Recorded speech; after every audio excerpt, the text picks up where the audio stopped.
Hey everyone, and welcome to the Deep Dive. We're doing things a bit differently today. We're going deep on just one thing, Oh, the interim budget speech for 2024-25.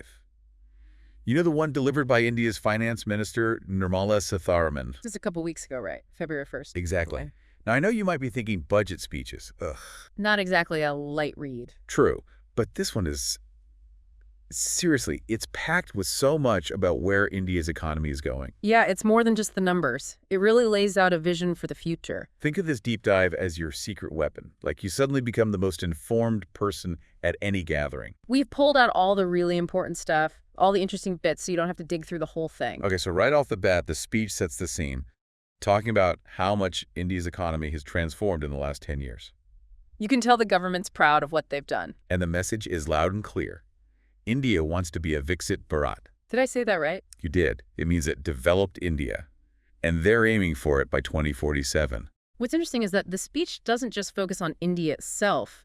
It talks about all that's going on globally. The wars, for example, and how globalization is changing, plus that new world order everyone's talking about after COVID. It's like India saying, here's where we sit in all of this. Here's how we're going to handle things. No shying away from the tough stuff. Ah. Then it goes into India's domestic landscape.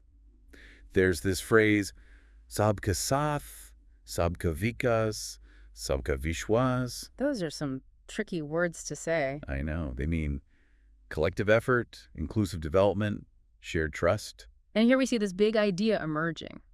Development isn't just about reaching villages anymore. It's about reaching each individual household, every single person. It's a much more focused approach. Okay, so lots to talk about inclusivity, but what does that actually look like? What are some concrete examples? Well, the speech talks about things like housing for all. There's Harghar Jal, meaning water for every home, and of course, electricity for all. Those are things that really impact people's daily lives. Exactly. It's not just about the economy growing in some abstract way. It's about a better quality of life for everyone. So true. And this reaching every single person is also tied to the idea of social justice, which is a big part of the speech. It's presented as a core part of how the government works, not just some nice idea. Wait, how does social justice become a way of governing? That sounds a little vague. They call it a saturation approach. It means every single eligible person should benefit from government programs. So no one's left behind.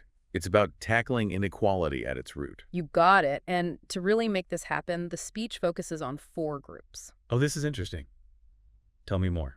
Garib, which means the poor Mahilian for women. Wow. Yuva, the young people, and Annadata, the farmers. So they've got these 4 pillars, and it's clear who they're prioritizing, but what does that look like in practice? What specific programs do they mention? For example, under Garib Kalyan, which means welfare of the poor, they talk about the PM Svanidhi scheme. That's a mouthful. It stands for Prime Minister Street Vendors at Manirbhar Nidhi. Basically, it gives credit to street vendors so they can become more independent. Okay, makes sense.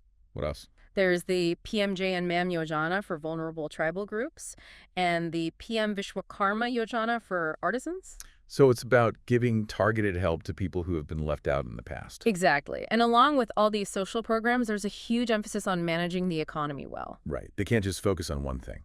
The speech talks about developing infrastructure, building a digital public infrastructure, strengthening the financial sector, and being smart about inflation. It's all about a solid base for growth. Sounds like they're trying to cover everything. You know, there's this term that keeps popping up, Amrit Kal. What does that even mean? Amrit Kal refers to these 25 years leading up to India's 100th anniversary of independence in 2047. It's seen as a really critical time. That time for India to truly become a developed nation. Exactly. They're thinking long-term, but also about things that will have an immediate impact, like the Aspirational Districts program. Now, that one caught my eye, too. What's the deal with that? It shows how committed the government is to speeding up development in certain districts and blocks that have fallen behind. So making sure everyone benefits from progress, not just certain areas. Right. And speaking of spreading benefits, the speech talks about the PM Awaz Yojana, Grameen. This aims to make sure everyone has housing. They're almost at their goal of 3 crore houses and want to build another 2 crore. That's a lot of houses. It shows just how ambitious they are.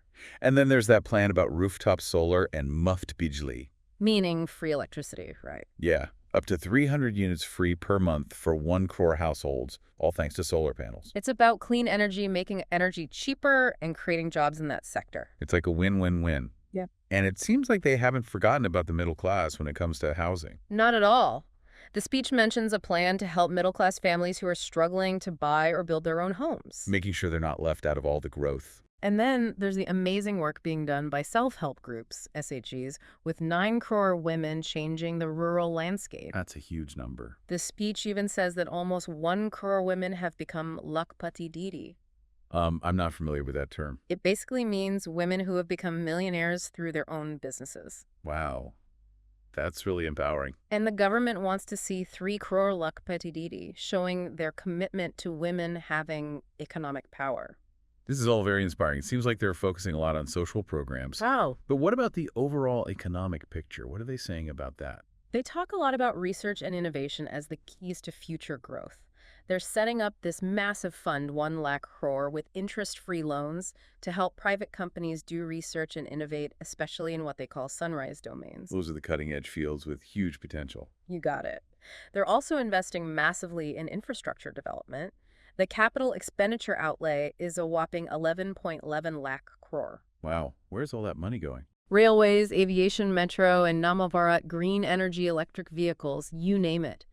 They're aiming to create jobs, improve connections, make life better, and build a strong foundation for long-term growth. It's not just about roads and bridges.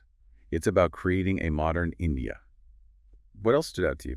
I was really interested in the plans for developing tourist centers. They're going to have a rating system to improve quality and offer interest-free loans to states so they can finance development. It's all about showing off what India has to offer, culturally and naturally. Making it a world-class tourist destination. Okay, let's talk numbers for a minute. What are the key budget figures we should know?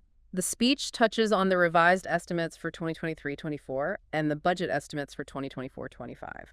The main takeaway is their commitment to fiscal consolidation. Meaning they want to reduce the government's deficit and be responsible with spending. Exactly. It's about finding that balance between investing in growth and being fiscally responsible. Not an easy task. Ugh. Okay, before we move on to other parts of the speech, I'd love to hear your thoughts on something that wasn't explicitly said. I'm all ears. We've heard all these amazing plans, but I wonder about the practical side. How will the government make sure these initiatives reach the people they're intended for, especially those focused on social justice and inclusion? That's a really crucial question. It's one thing to have good intentions. It's another to actually make them happen. It's about making sure Sabka Saath, Sabka Vikas, Sabka Vishwas isn't just a slogan, but a reality. How do we close that gap between plans and real impact? How do we ensure that everyone, especially those in remote areas or facing extra challenges, can actually benefit? It's a big question that we need to keep asking as we delve further into this budget and its implications for India's future. It's easy to get excited about big announcements, but the real challenge is making it all work. Yeah, how do we make sure these programs actually reach everyone, especially people in remote areas or those who might face other obstacles? And making sure Sabka Saath, Sabka Vikas, Sabka Vishwas is more than just words. You know, it has to be real life. Speaking of challenges, the speech also mentions some societal changes that are happening, things that need careful thought. You mean that high-powered committee they're setting up? The one to deal with population growth and demographic changes? That's the one. It's interesting that they're addressing this. It shows they understand development isn't just about the economy. It's also about navigating all these complex social and demographic shifts. And those recommendations from the committee could have a big impact on policies in all sorts of areas. Absolutely. It reminds us that becoming a Viksit Bharat isn't simple. It needs economic strength, social inclusion, and a smart approach to new challenges. It's a multifaceted journey. And the speech doesn't just talk about the government taking action. It says Amrit Kal is also Kartavya Kal, a time for everyone to do their part. It's a powerful way to frame it, not just a time of opportunity, but a time for duty and action. Like a call to action for everyone in India. Both the government and the people. Shared responsibility. And speaking of action, there are some really big initiatives in specific areas, like strengthening the electric vehicle ecosystem. That's a major one. They're talking about supporting manufacturing and charging infrastructure and encouraging electric buses for public transport with some kind of payment security system.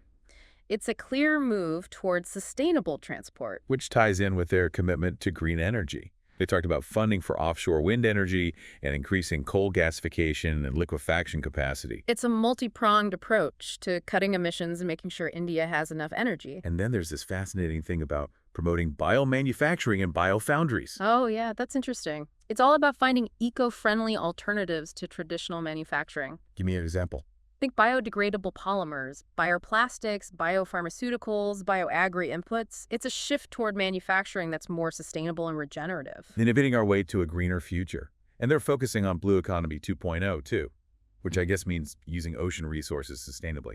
Exactly. They're launching a scheme for restoration and adaptation along with coastal aquaculture and mariculture, all using a really integrated approach. Recognizing that our oceans have huge potential, but we have to use them responsibly. And tourism isn't being forgotten either. They're emphasizing the need to develop tourist centers comprehensively. Including a rating system and interest-free loans to states so they can finance development. It's about showing off India's incredible diversity to the world and using its cultural and natural heritage to bring in more tourists. And to make that experience even better, they're putting a lot of money into infrastructure, as we talked about earlier. And to encourage even more investment, they're working on investment treaties with other countries. And they're pushing states to implement reforms that help growth and development by offering interest-free loans. It's all about collaboration, working together to achieve a common goal. And through all of this, there's this strong emphasis on empowering young people, recognizing that they're essential for shaping India's future. Absolutely. They're creating so many opportunities for young people to learn and develop skills. Like the Skill India mission and setting up new ITIs and higher education institutions, it's about giving them the tools they need to succeed in a world that's constantly changing. Helping them become job creators, not just job seekers. And that focus on youth extends to sports, too. The speech proudly mentions India's achievements in international sports. It's a sign of growing confidence and a desire to be the best in the world. It's about national pride, ambition, and believing in the potential of young athletes. That spirit of aspiration runs through the whole speech. It's a vision of India becoming a global leader. Driven by the collective effort, inclusive development, and shared trust of its people. It's a powerful vision, and I can't wait to see how it all unfolds in the years to come, especially as we head toward the full budget presentation in July. Me too. We should get an even more detailed roadmap then. It's going to be a very exciting journey. We've gone pretty deep into this speech, but there's always more to explore. We've given you the key takeaways, the interesting tidbits, and hopefully something to think about. But this is just the beginning. We always tell our listeners, don't just stop at the headlines. Dig deeper. And this budget speech, there's so much to dig into. It tells you everything about where India's economy is headed. It really lays out their vision for the future. Yeah. We've given you the highlights and some food for thought. But don't just take our word for it. Go check out the show notes. We've got links to the full speech and other resources so you can explore even more. We'd love to hear what you think, too. What parts stood out to you? What questions do you have? Come chat with us on social media or on our website. We're all about building a community of listeners who are passionate about learning and exploring. So as we wrap up this deep dive into the interim budget 2024-25, one final thought. Okay, shoot. The speech paints this picture of India transforming, becoming a Viksit Bharat. But what does that actually mean for you? For your everyday life, your community, your future. How will these plans make a real difference? What new opportunities will they create? And what challenges might we bump into along the way? Those are the questions we want you to think about. Because the success of this vision, it doesn't just depend on the government. It depends on every single citizen playing their part. So stay informed, stay engaged, and most importantly, stay curious. Thanks for joining us on this deep dive. We'll be back soon with another deep dive into something fascinating. Until then, keep learning and keep exploring.